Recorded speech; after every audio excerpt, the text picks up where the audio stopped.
Fatos e versões. O que vai impactar na sua vida agora no Café com Política. E no Café com Política de hoje vamos conversar com a deputada estadual pelo Partido Novo, líder do governo na Assembleia Legislativa de Minas Gerais, deputada Laura Serrano. Deputada, seja muito bem-vinda mais uma vez aqui ao Café com Política. Prazer tê-la aqui novamente. Muito obrigada, Adriana. O prazer é meu poder estar aqui com vocês mais uma vez. E vamos falar sobre notícia boa, notícia da vacinação, a vacinação que começou no Brasil e aqui em Minas Gerais também, não é, deputada? Quais as impressões da senhora em relação a toda a esse imbróglio envolvendo a vacinação e agora aqui em Minas Gerais as primeiras pessoas sendo vacinadas e as doses já sendo distribuídas, né, às gerências de saúde para que assim possam ser aplicadas nas cidades e a expectativa também como um todo? Adriana, eu fico muito satisfeita da gente ter iniciado a vacinação aqui no estado de Minas, iniciado a vacinação no nosso país.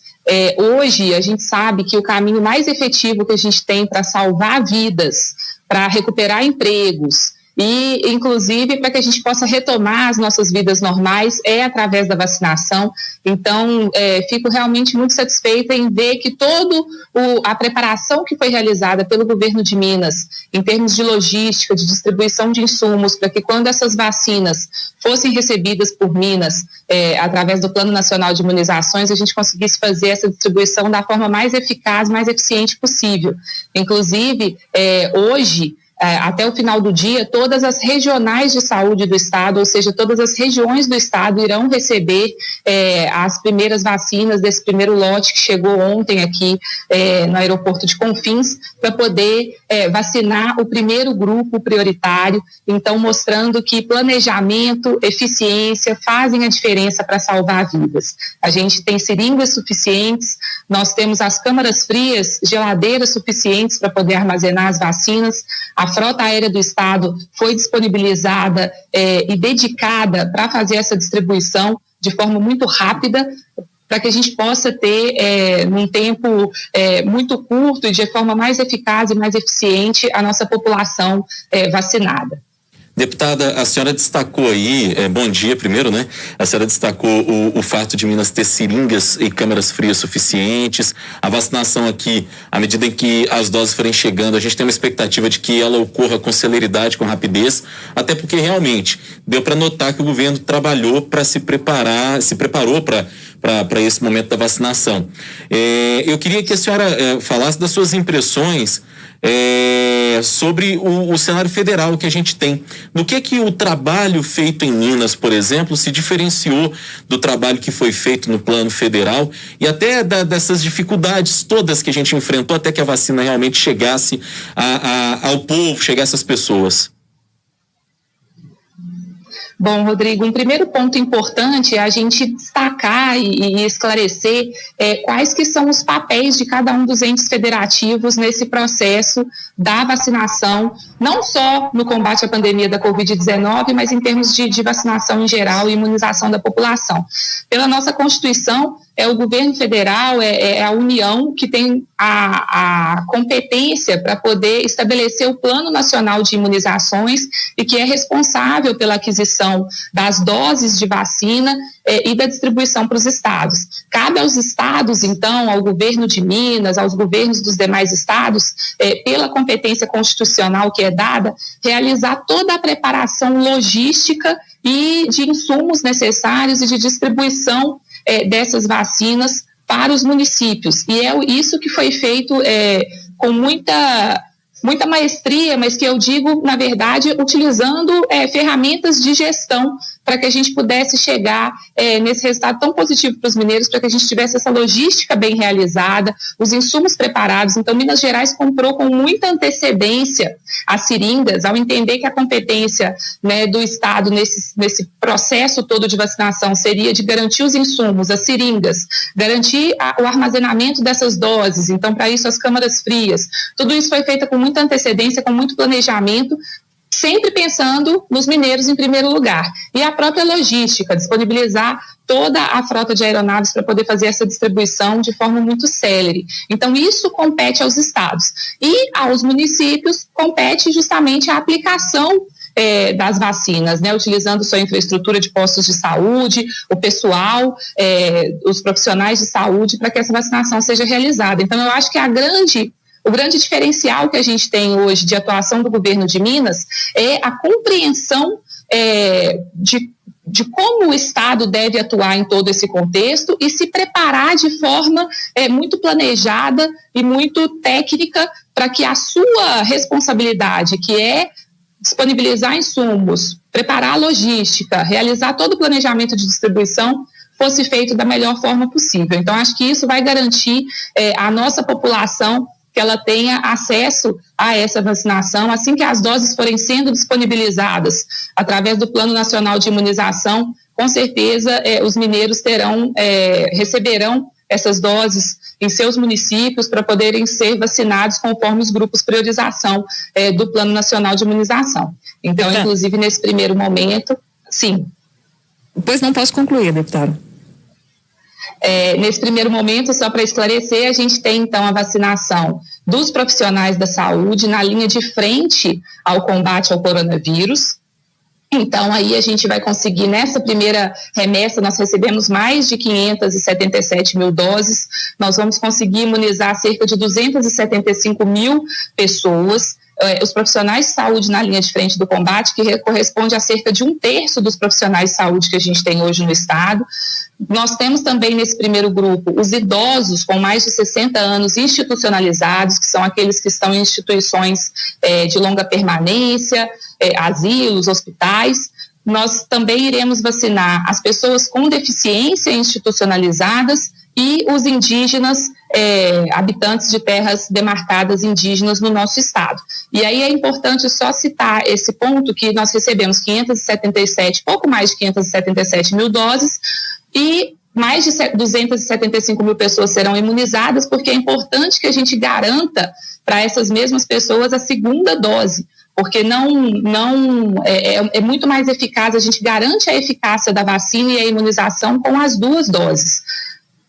E aí eu tenho duas perguntas para a senhora, já falando aí desse volume de doses, né?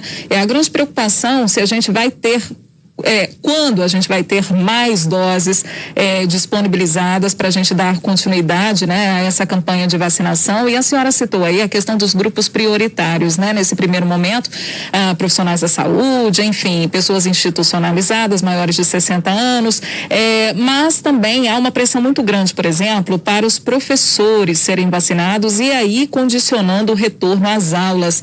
Já é possível pensar nisso, deputada? Bom, Adriana, são excelentes perguntas. Eu, inclusive, sou uma defensora de que a gente deve tratar a educação básica como uma atividade essencial. É fundamental que a gente tenha esse retorno às aulas, claro que de forma muito segura e seguindo todos os protocolos sanitários, mas é importante que a gente trate a educação básica como uma atividade essencial que ela é. E sem dúvida que para isso a imunização dos professores é um passo importante. O governo de Minas, ele segue os critérios de grupos do Plano Nacional de Imunizações, claro que em concordância com a lei estadual que foi aprovada aqui também pela Assembleia de Minas, mas é feita, na verdade, essa classificação conforme a definição do Plano Nacional. E conforme a definição do Plano Nacional, o primeiro grupo a ser imunizado, mais prioritário, são os profissionais da saúde no combate a coronavírus. Então são aqueles profissionais que estão atuando efetivamente na linha de frente, né, do combate a essa pandemia, e os idosos com mais de 60 anos institucionalizados, além dos indígenas. Então, assim, esse é um primeiro grupo. O segundo grupo, que vai ser imunizado de acordo com esse Plano Nacional de Imunizações, que está definido pelo Ministério da Saúde, que vai ser seguido pelo governo de Minas, que deve ser seguido pelos estados. O segundo grupo são das pessoas entre 60 e 74 anos, né? Porque no primeiro grupo também as pessoas acima de 75 anos serão vacinadas. Então, os idosos acima de 60 anos já são o segundo grupo de prioridade, independentemente de estarem institucionalizados ou não.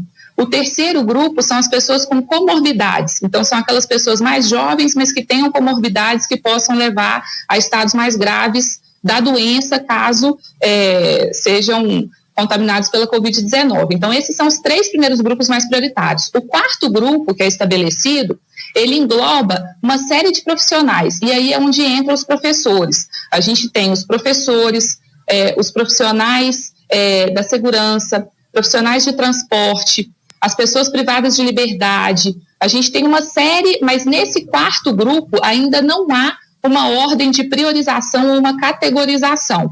Eu, inclusive, defendo que a gente precisa, sim, que os professores sejam priorizados e que a gente tenha a imunização dos nossos profissionais da educação, para que a gente possa cada vez mais tratar a educação básica como uma atividade essencial que ela é e tão importante para a transformação do nosso país. Mudando um pouquinho, deputada, ao rumo do papo aqui, queria falar com a senhora também sobre a Assembleia nesse ano de 2021. A senhora hoje é a líder do governador Romeu Zema na casa. Nós temos, neste ano de 2021, alguns projetos que podem ser muito importantes para o governo. Eu queria saber da senhora qual a prioridade que o governo colocou na pauta que deve tramitar na Assembleia, aquilo que é realmente de interesse do Executivo. O que o governador colocou como assunto prioritário a ser discutido pelos deputados?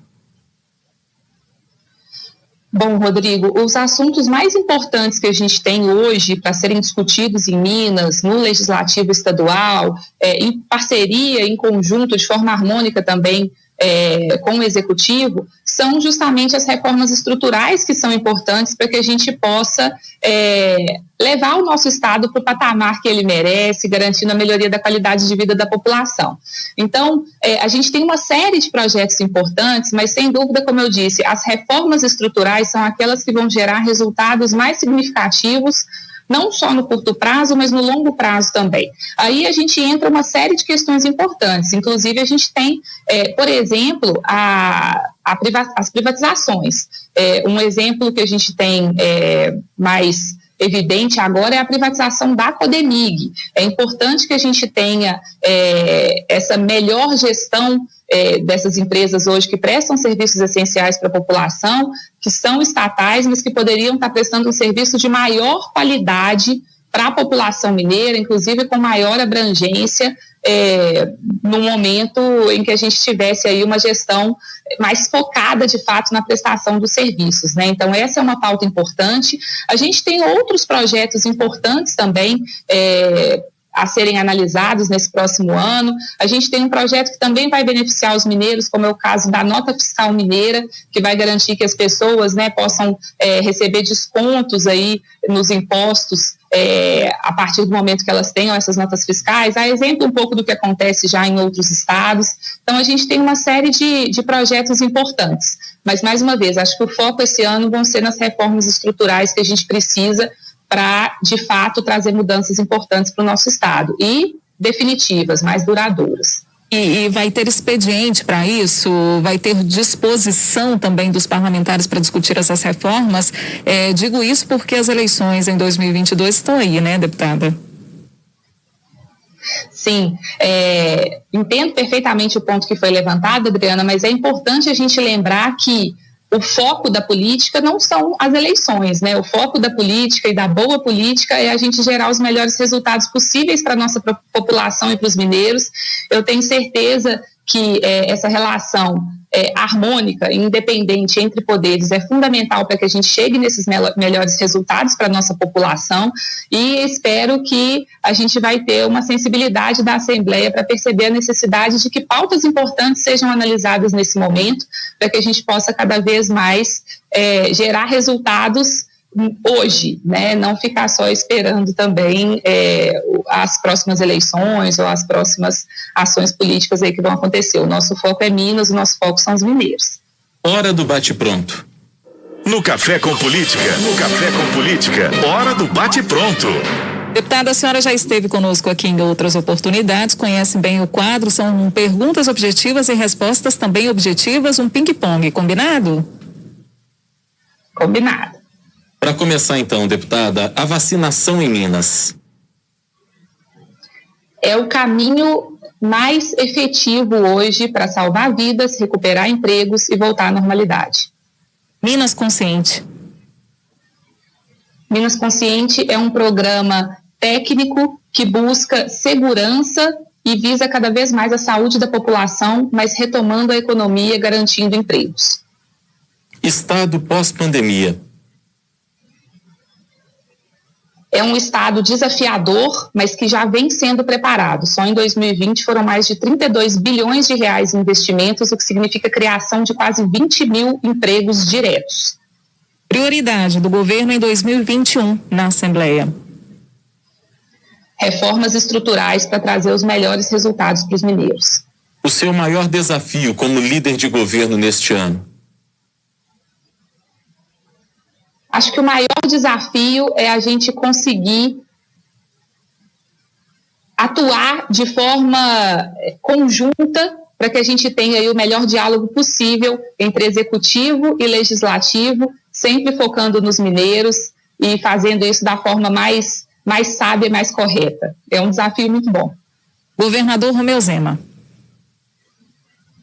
Governador Romeu Zema é um homem honesto, focado e que busca, de fato, melhorar a vida das pessoas, melhorar a vida dos mineiros.